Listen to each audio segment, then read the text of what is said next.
Yogananda Ji wrote in his Whispers from Eternity, a prayer demand not to be enslaved by the ego. I want to use my own will, but guide it ever, Father, toward the golden paradise of all fulfillment. Oh, my little vain ego may strut proudly, saying, "Behold my glory." But I will look through its transparent form and behold God's unimaginable beauty, clothed in the form of the whole universe.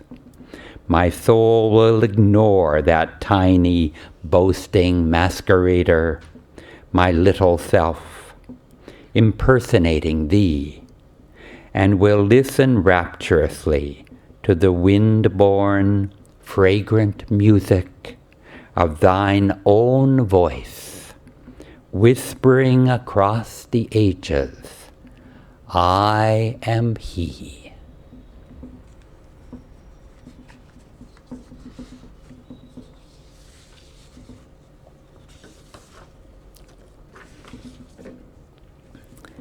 My mother would say that the first word that I spoke as a baby was no.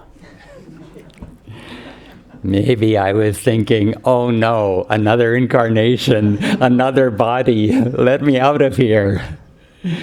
Or likely, as young children like to do, I was just saying, no, I won't do that. Swamiji called the first years of a child's life the will years. And everyone around young children knows this. It's the time the child develops willpower, or in my case, won't power, and also willfulness. The ego develops. The child knows that he can separate himself from others by saying no. Until we can stand in the best yoga posture, as Swamiji said, squarely on our own 2 feet, we become self-reliant, reliant on the little self, the ego, the self-will. And then, sooner or later, the ego lets us down. And gradually we acquaint ourselves with the higher self, with the S, the self with a capital S, with God.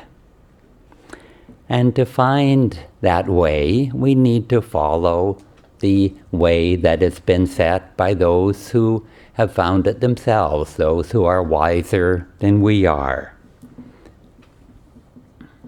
To attune ourselves with God, with Guru, with the wise, until we make that wisdom our own wisdom, until we rely on the higher self. And when that wisdom is ours, as Yogananda Ji defined self-realization, he said, the knowing in all parts of body, mind, and soul that you are now in possession of the kingdom of God. God's omnipresence is your omnipresence. All you have to do is improve your knowing. That is the process. And Master also said, isn't it strange that the joy of God is here and you cannot feel it? The reason you do not know His bliss is that you are intoxicated with ego feeling. Lately I've been reading sayings of the Buddha in preparation for our pilgrimage to Ladakh. And in one of those he says, not by rituals or resolutions, nor by much learning, nor by celibacy, nor even by meditation, can you find the supreme, immortal joy of nirvana until you extinguish your self-will, the willful ego, that ego that separates us. The wise gardener knows that to grow grapes, you need to prune your grapevines. And otherwise, you have some teeny grapes and a whole lot of leaves. And you need to cut away the parts of the vine that don't produce fruit. And we need to cut away those parts of ourselves that don't give us the qualities that we really want for ourselves. Near Ananda Village in California, 150 years ago, there were many gold miners, and they planted grapevines. And those grapevines since have just grown wild. And so now you find grapevines in the wild that, may grow 50 feet or more up a pine tree, but there's no grapes on it. There's just a lot of leaves. And such is the life that people lead when we think that I am the ego, that I am the one who does this or does that. There's lots of fluttering, lots of movement, but very little substance. Lots of leaves, but very little fruits for our labor. But when we prune the vine, when we let go of old desires and habits, and even when we accept the loss of something that's dear and valued and familiar, we can open the door to a new opportunity. Yogananda ji, when his beautiful temple at Encinitas slid into the ocean, he said that was the perfect opportunity. It was the lesson Divine Mother was telling me that I needed to go more into the cities again and reach out to more people. And there, as a result, 2 new temples manifested from the destruction of that one in Hollywood and in San Diego. And Swami Kriyananda, when the first temple that he built at Ananda Village, it burned down just at the point where he had earned all of the money to pay for it. And yet, burning down that one, somehow funds came to build a bigger and better temple. 7 years into the first Ananda community, the whole thing burned down. And yet afterwards, we rebuilt it in a better way. The destruction of Buddhist culture in Tibet is a great tragedy. At the same time, notwithstanding that, many people would not know about Tibetan Buddhism and the teachings of the Buddha had not the Dalai Lama and many lamas left Tibet. And now around the world, this knowledge is known and the world is uplifted as a result. It was very sweet what Bindu said, what Jesus said to his disciples. He was preparing them to go out and spread his teachings in many lands. When he said to them, "If you remain in me, and my words remain in you, ask whatever you wish, and it will be done for you." He said, "Abide in me, live in me. I am the vine, and you are the branches. And we need to stay connected with that vine of higher consciousness. Yoganandaji would train his disciples to attune themselves to him in some subtle ways. He would, with a disciple, he would ask the disciple to bring to him something that was in the room, some object. But he deliberately misnamed the object. So the disciple had no idea what it was the guru wanted. He had to intuit what it was that was intended. And once Yoganandaji, he had what in 1937 was called a house car. It was like a motorhome or a camping van. He could travel, and yet he could also sleep and cook in the same place. But it was old, and both the motor and the chassis no longer functioned. And so it needed a new motor, a new chassis, and then the top had to be put onto that new frame. And a very difficult job. And he asked one of the disciples. He asked Durga, who was a young girl, who had no knowledge of how to do any of these things. And he said, I will inwardly guide you. And by tuning in to him inwardly, she and one helper got it all done and created it perfectly.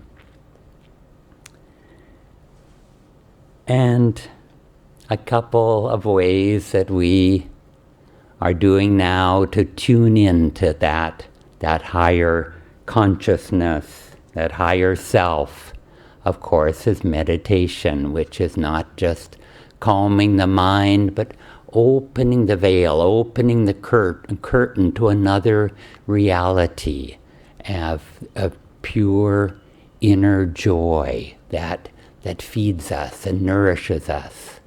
The healing prayers that we do, we can feel a flow of energy that comes through us that doesn't originate with us, but it's something divine. It is that higher consciousness.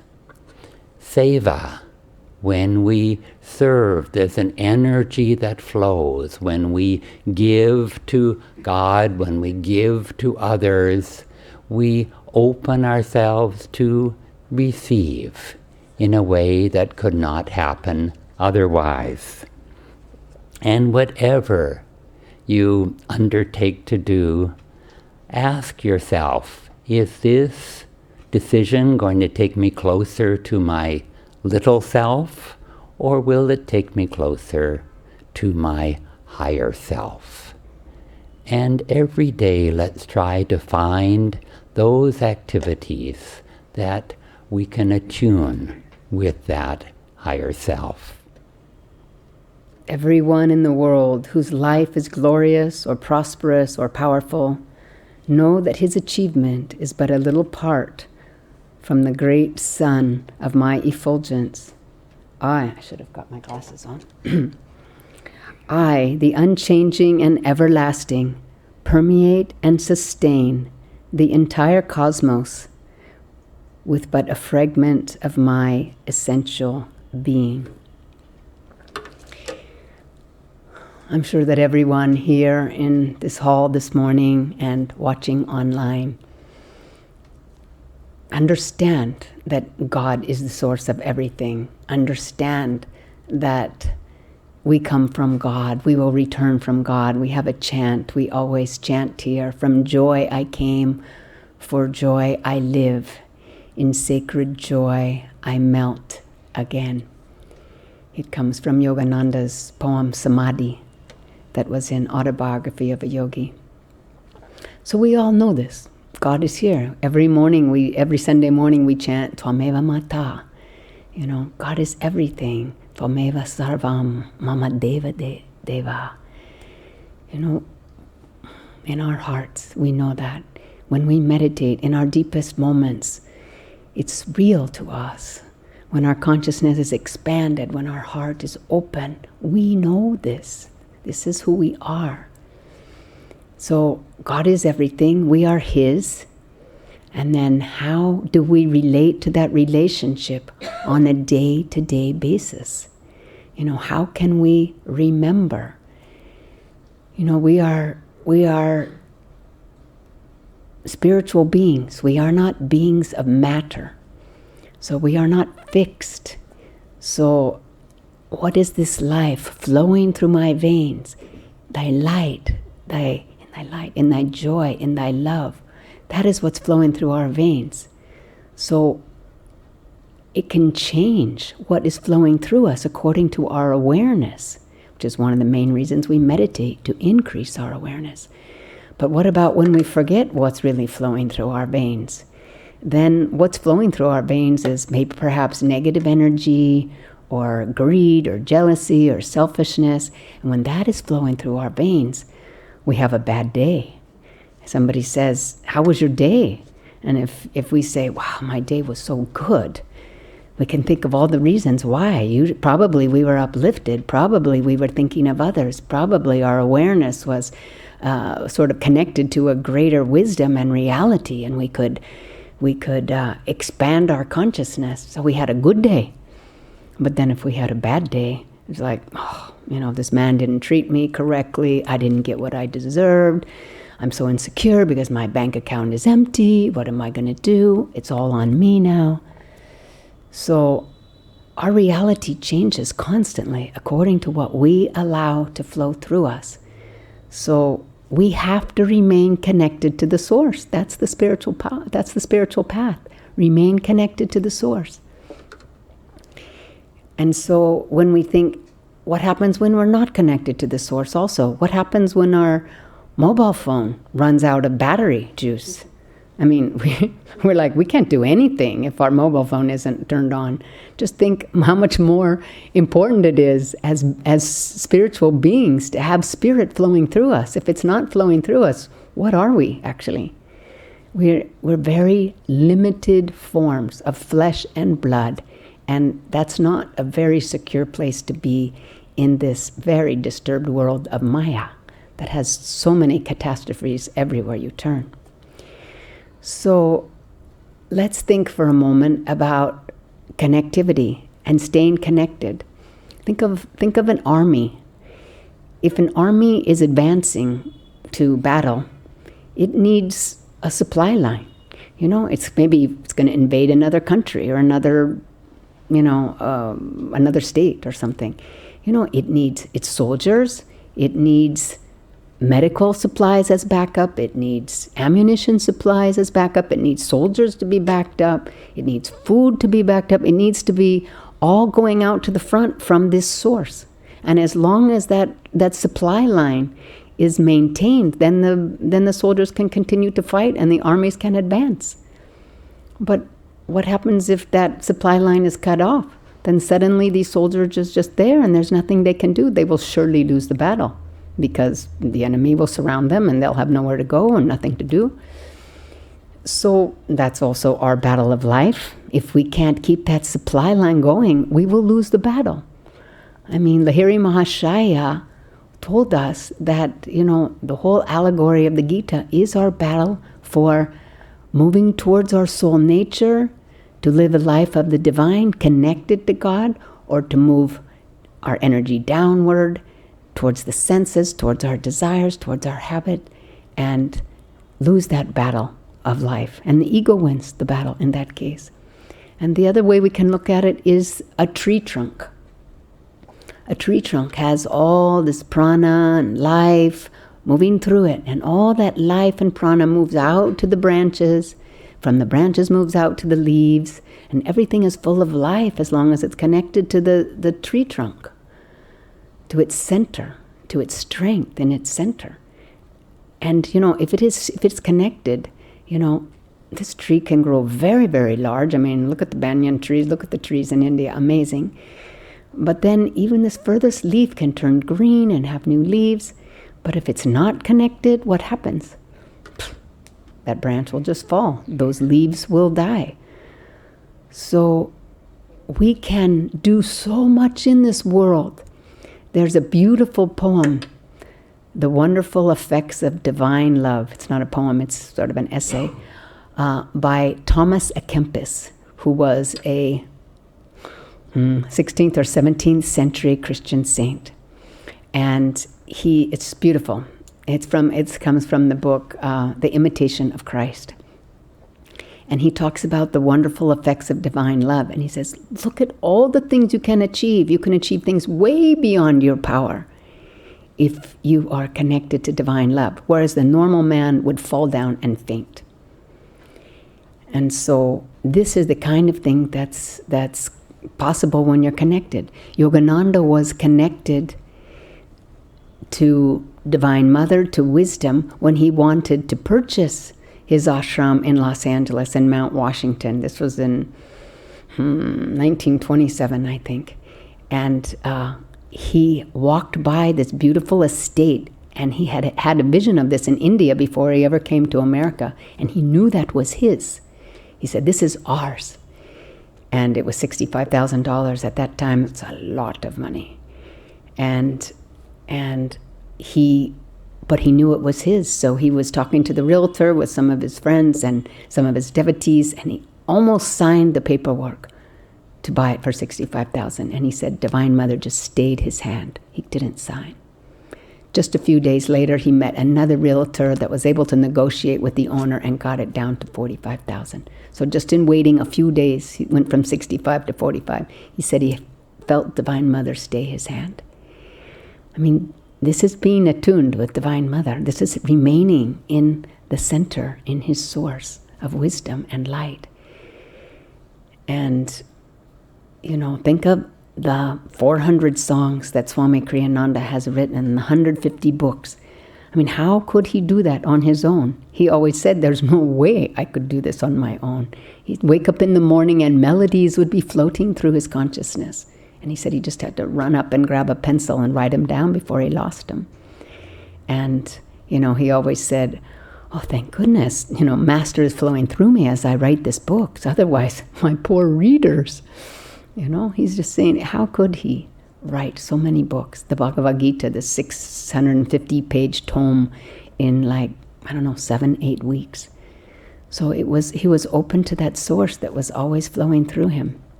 And some of you here were around when we first got this ashram, and we were all praying. Ananda Sangha Delhi, we used to be at Delhi Kannada School near Khan Market, and every morning we'd have to go early and set up books. We'd have to wait for the guard. If the guard was late, there was nothing we could do.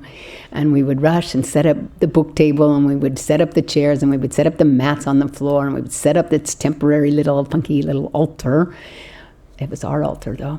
And we were there for years, and we really were outgrowing it, and we needed a new place, and we all prayed and did affirmations, and at that point we manifested our first ashram in Masjid Mod. But then those owners within 6 months, those owners told us we had to move out. So then we really needed to look all over again, and a great, gracious and prosperous devotee offered us this location for our ashram.